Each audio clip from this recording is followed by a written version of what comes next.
তুমি প্রেমিকার পিছনে ঘোরো, 15 বছর বয়স তোমার, 20 বছর 22 বছরে বাইক লাগবে তোমার। তোমার বাবা বিয়ে করা সত্ত্বেও সে তার যৌবন কাটাতে পারেনি তার বউয়ের সাথে, মানে তোমার মায়ের সাথে, তোমার জামা কাপড়ের ব্যবস্থার জন্য।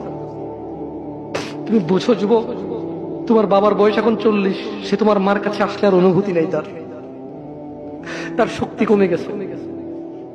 তুমি বুঝবা না যুবক, 15 বছর বয়সে তুমি যত উত্তেজিত, তোমার বাবা 30 বছর বয়সে এরকম ছিল, সে আসতে পারেনি।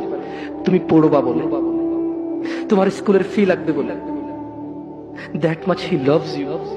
তোমার বাবা তোমাকে এত ভালোবাসে। জি, তোমার এই খারাপ বাবাটা যে তোমাকে বাইক নিয়ে দেয়নি, তুমি নষ্টামি করো, মেয়েদের পিছনে করো, মোবাইল রিচার্জ করে দাও মেয়েদের, তোমাকে যে ডেলি 500 টাকা করে দিতে পারে না। এই লোকটা যদি 60 বছর বয়স পায়, তার জীবনের 20টা বছর সে এমন 20টা বছর, যে 20টা বছরে সে হাড় ভাঙা পরিশ্রম করতে পারত, করছে, তোমার মায়ের দেখা সে পায়।